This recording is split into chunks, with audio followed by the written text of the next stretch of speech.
All right. Hey, Raptor traders, great to have you today. I am taking a look at the Raptor system, and as well as we're going to take a look at LettoChannels. Got some really good setups today. So first of all, let's start off with Raptors. This is Raptor in the ES. We like to trade the ES. We're on the March contract right now. This was today's action. So we had some good upward trending market this morning, as you can see right off the bat on the overnights. We're taking Raptor, and we do have now our Rapid BackTesting add-on onto Raptor 3.1. So if you haven't downloaded Raptor 3.1 yet, go ahead and do that, and you'll have access to our Rapid BackTester, the actual trade assist system.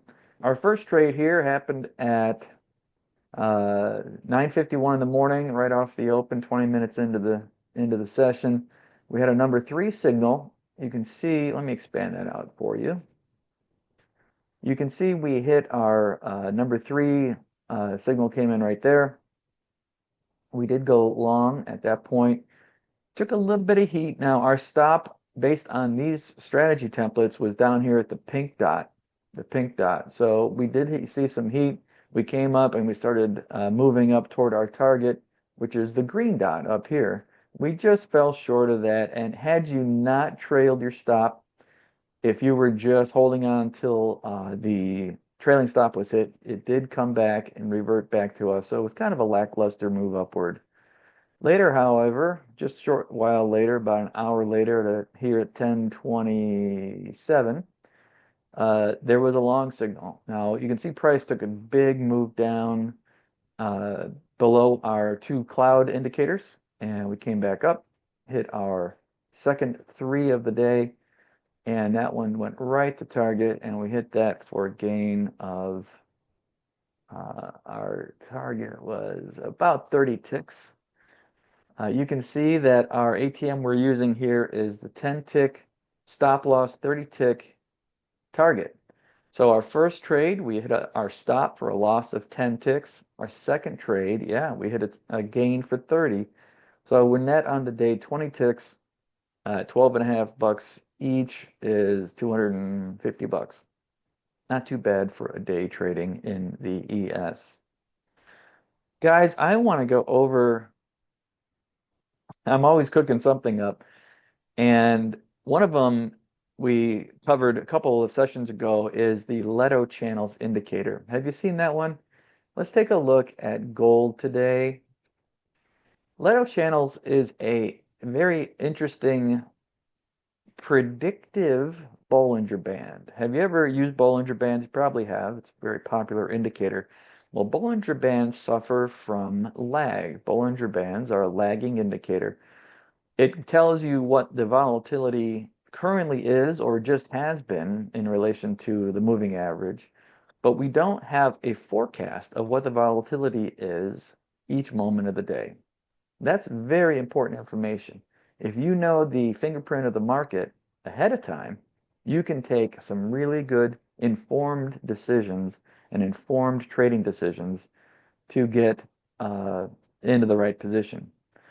This is LettoChannels, and what it does has it has a moving average in the middle. I think I've got this set to 100 period moving average, and it prints channels above and channels below. Now, what's fascinating is these are not based on the current volatility of the market. No. What it is based on is the recent past volatility, the recent past. This green line down here, these green dots, are telling us that the market has, in the past, 90% of the time been below or within this region. So 90% of the movements have been between this moving average and here have fallen in there. 10% of the time it exceeds the green level. So 10% of the time it's come down here. So this is our percentile marker. So it's a band that tells us it's really not interesting unless we exceed this band.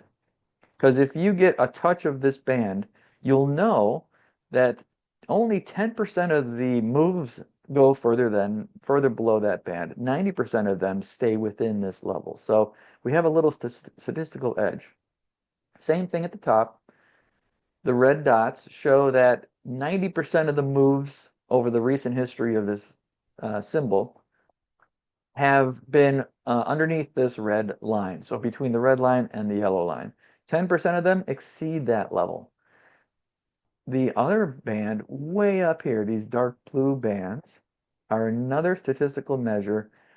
And actually what they show us is the maximum move in history. The maximum distance this instrument has traveled from the moving average during this time period is up here.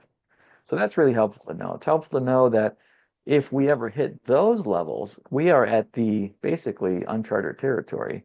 So it's definitely an outsized move. Now, those don't get hit very often. They do on occasion, and you want to take note of them because that's a really big move. And it's a good way for you to find out if you're overbought or oversold.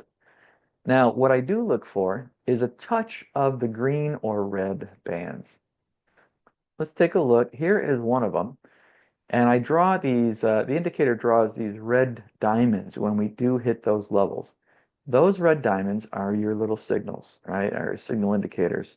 When we hit those levels, you want to take up a little note, make a note of what's happening. Take a look. It's not the end-all be-all signal. I'll tell you what helps though is confirmation signal is these green histogram lines, green histograms. What are those about? Now, those are your average distance, basically your average in relation to the moving average line for each moment of the day.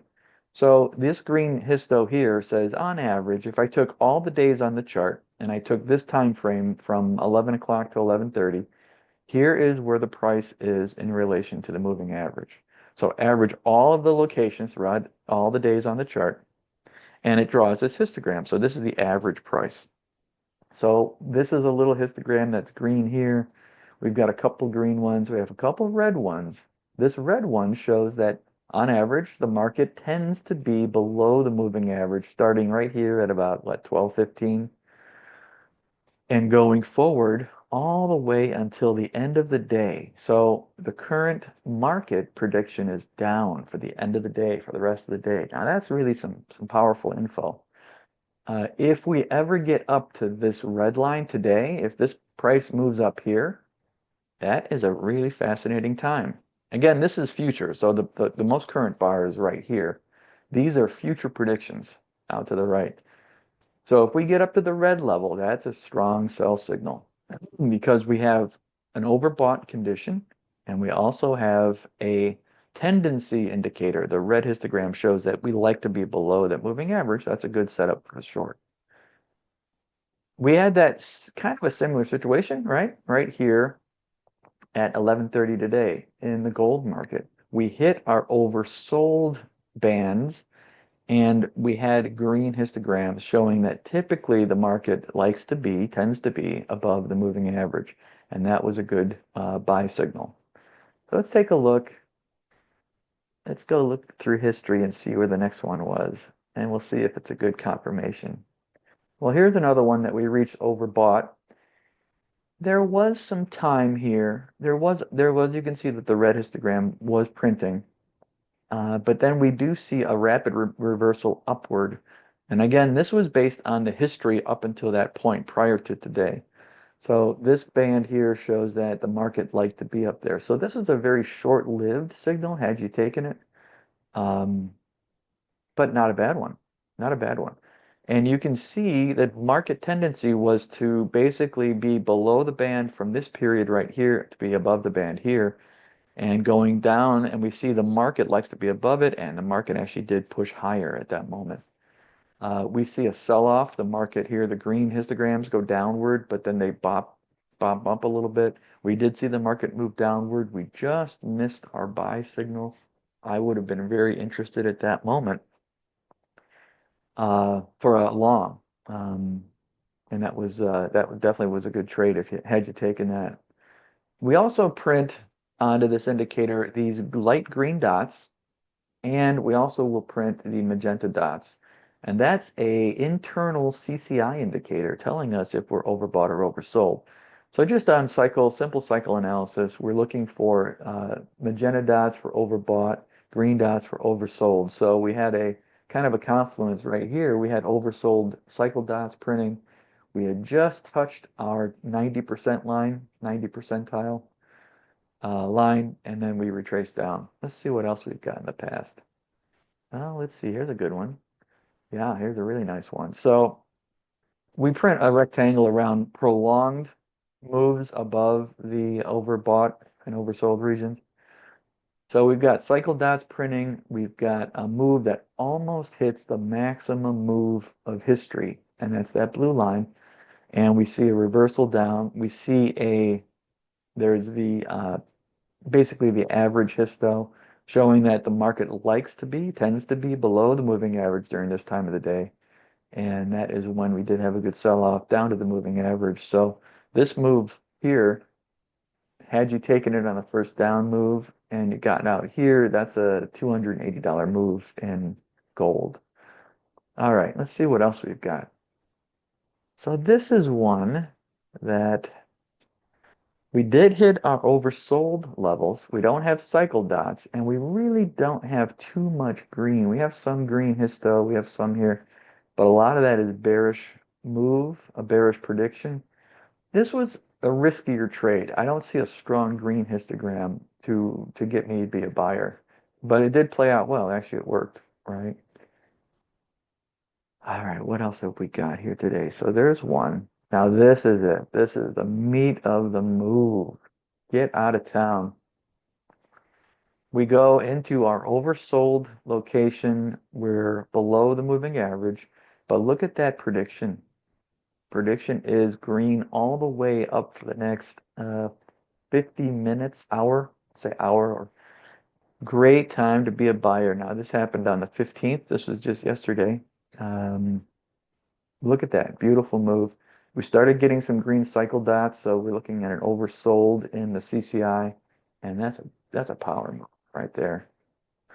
This one, not so strong. We do have a strong tendency to be below the moving average. You don't want to be a buyer on a downward moving prediction, right? I mean, this is just catching a falling knife. So maybe that's what we should call this, a falling knife calculator. Again, this one, it worked out okay, but we had a long-term prediction going down, and not something I would be super excited about. Now this here, we didn't hit our oversold bands, but we did have a green histogram showing it likes to be above the moving average. We had one here too, and that would have been a good play if you had just traded the cycle dots. All right, I got another one though. Let's take a look here in copper. Now this is copper. Beautiful, beautiful copper move. We hit our overbought levels. We started getting cycle dots a little bit later because this is such a powerful move. The histogram clearly was downward. It's downward all the way out to this point in time, which is, 13, well, I'm sorry, it's into the next day. So copper tended to be down below the moving average for all that time. So you're seeing clear sailing to the downside in copper. And that little pop got nailed really quickly, pushed down. Silver is an interesting, sometimes beautiful signals in silver. I just moved this out to a 100-period moving average. So there's one. Now this occurred on the 15th to 13th. I'm sorry, the 13th. So a good move up into our overbought levels. Prediction is down all the way, and that is exactly where silver went. Silver is a big money market. This move is a $700 move on one contract. So not for the faint of heart, right? Now here's one. All right. We had a big reversal on this day in silver. We even hit our extreme level, which is the lowest low of the look back period. We had a prediction upwards for the most of the day, but it was just too heavy and silver fell apart. So you do always want to trade with a stop loss. Not too much there. A little bit of strength early in the morning on silver. This one could have been traded if you're interested. We did hit some of our oversold levels, and we had some green histos coming here. Here's one that if you had been nimble, you might have done well. Maybe you would have been buying here. And that move is $450 move in silver just to get up to that level. All right, let's take a look. I think I've got. Now, this is the NASDAQ. Some of you were interested in the NASDAQ. I love taking a look at the future. So here, the future of the micro NASDAQ here is downward to the end of the day till 1645-ish. And we are hitting overbought areas.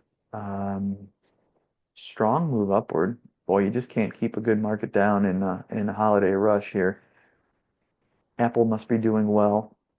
So the prediction was all the way up, and now we're starting to see the end of the move, and the prediction now is downward. The tendency is downward. Even if you go back just today, there was some short-term trading opportunities. We do fit our overbought levels here, and we do see right there is the histogram that the tendency histogram is downward. And we did see some sell-offs here, possibly tradable if you're nimble. Again, the market was just too strong today. Much tendency. So here's the one that had some tendency upward. We had a green histogram tending upward. These could have been traded in the micros, if you got into that and got out here. It's a $60 move. So that's a $600 move in the full contract. Some good numbers there. Look at that on the pre-market. We hit our 90 percentile lines twice, and then we moved up into the moving average. $44 on a micro, so 10 times that for the full contract, right into the open. Very nice. Let's see. So now that's not it. That's the one we just looked at. Is anyone, if you have any questions or any interest, risk manager, feel free to email me. We covered this last time. Very important, help you to calculate the right position size and help you to get stop loss set correctly, quickly, get all your orders entered immediately, and not have much error. You want to reduce the number of mistakes that you have in trading.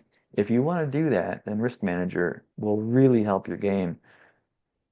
If we wanted to go and buy at this level, I'm not going to risk 10%. So let's go down to a 3% risk, right? So $300 risk based on a $10,000 account. You can enter the account size, obviously, in your parameter settings for Risk Manager. Selling, so you'll see a green on when you're going short, you'll see the stop loss in green because that's a buy level. You're buying when it hits there, the buy stop. And also your targets are buy limits when you hit your targets, right?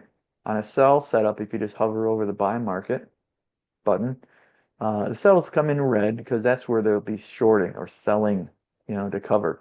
So your stop loss on a long position is a sell order. All right. You probably all knew that already, so I didn't need to go over it. In the last few minutes here, I really would love to hear from you and see if you have any specific questions or want any demonstrations. If you would like to purchase any of our products this holiday season, feel free to do that. We do have a coupon for you today. Use the coupon BEN30, BEN30, and that will get you 30% off of anything in our store. Before I go, I want to introduce to you a new statistical package that we're calling Expected High-Low. It's called the Expected High-Low. So what is it? Now, we all are familiar with floor pivots, right? Floor pivots R1, S1, right? R2, S2, R3, S3. So those are support and resistance. R is for resistance, correct? You can see right up here it's called R1. and this is support 1, so it's a support level based on yesterday's prices. Well, have you ever wondered how profitable those levels are? It's a really good question, isn't it? Why would somebody use those levels? Are they a good trading system? So expected high-low of the move here, expected high-low, the indicator is calculating that. You get to select either the first levels like S1, R1, or the second levels, S2, R2, or the third levels, S3, R3. And you get to calculate, it will calculate for you how profitable those are. If you go into a support level, you buy, just blindly buy at that support level. Now this is just for our back testing. You buy at that support level, and that's what this green bar is. The green bar shows that we did hit S1 at that point and we buy. And then we hold. We hold. If you were to buy at that level and hold to the end of the day, how profitable is that system? It's a very simple system. You're buying at S1, you're selling at R2, and you're holding and exiting at the end of the day. So the end of the day in this situation is 1,400 hours. So you can see that right here, the blue line of text. So between 630 and 1,400, you'll buy at the support level or sell at the R level, at the resistance level, and you'll exit out and go flat at 1,400, 2 o'clock in the afternoon. If you were to do that for now we're looking at soybeans, if you were to do that in the last 112 tradable days that are on this chart, we have 112 days loaded on the 3-minute bar. If you were to do that, just that simple system, you would have averaged $130 per day per contract. Your maximum drawdown is listed here as $1,600 roughly. You would have been a 61% winner. Profit factor on your trades is 2.4. So this is a good, simple historical backtest to show you that just buying at support 1, selling at R1, holding to the end of the day is profitable. Take a look at total profit is 89.83. We have about almost 1 trade per day. Not all the time does the market hit these levels. There'll be some times when it's not going to hit them. The expected high-low also prints a P&L line, a win and loss line on each trade. So here we see between 630 and between 1400 is right here between this red line ends and it begins again. So we bought when market traced down into that level. We took a little heat. We came up above it, and then we took some more heat, and we closed at 1,400 at a small loss. This loss here was roughly $75 loss in soybeans, right? Let's take a look at the prior day. Okay, the prior day was a winner. It moved right down to support. You see that? So we had the market move all day. It did nothing. It was kind of languishing. Thursday, the 12th of December, and we bought right here, and the close was up at that level. A nice close here of roughly $300 trade. This is a double header, right? Double header. We buy at the support level, S1. It did not go much past that, that's for sure. And it shot straight up to the R1 level. We exited that long and we went short, and we exited at the close of the day at 1,400 hours. Roughly the close of the day. I think soybeans close. When did they actually close? Yeah, at like 2:20 in the afternoon. All right, so that was a big double header there. This was at 575 to the upside, and then another 200 down to the close of the day. So that's the system, expected high-low. Let me know what you think. I'd love to hear your comments. This kind of statistical analysis we can take a look at for you on any system you have and custom program it for you. Get it up there going so you'll know right away if your system is worth looking into. So the question is, when does the market hit those levels? We enter, right? So that time of the day, right, this one here was about between 12 and 12:30. So 12 and 12:30 is right here. You can see the 12 o'clock listed. So if we look at all the history on this chart, the trades that happened that were entered between 12 and 12:30, 5 wins and 2 losses. So win-loss was 71%. And the total net P&L is $708. Not too bad. Not too bad. So trades that entered in at noon or between noon and 12:30, that's our P&L for that specific time slice. Now look, there's some time slices that don't have that nice green color, right? There's a couple losses here. So between 10 and 10:30, we had 3 trades and they all were a loss. They lost a total of $500. So between 10 and 10:30, you might want to be cautious. It's what this is telling you, and backtest is no guarantee of future performance. But for some reason, when the market is moving between 10 and 10:30, you don't want to go and reverse it. You could be catching a falling knife, or so you want to be careful of that. But other times of the day, look at the morning: 6:30, 7, 7:30, 8 o'clock. Between 8 and 8:30, if the market hits the R1 or S1 level, we had 6 winners and 1 loser, and it was a net gain of $2,300. All right. Well, I've spoke a lot, guys. Thank you for tuning in today. There's a lot we do. There's a lot of power that we can provide and give custom development services for any product you're looking to do. This simple system, this R1 S1 system, is just one of many, and we can add our custom Rapid BackTester onto any one of your systems, right? So if you have a particular trading set of rules, which you should, we can help get those installed and get you some rapid results really quickly, and get you the information that you need to make an educated decision. Ladies and gentlemen, thank you so much for coming. God bless you in this season. I hope you're having a great day. Please feel free to email me at any time. My email is support@indicatorwarehouse.com. We take great pride in serving you and giving you the best tools that are available in the trading market and NinjaTrader's platform. So reach out to us. I look forward to hearing from you. God bless you and have a great day.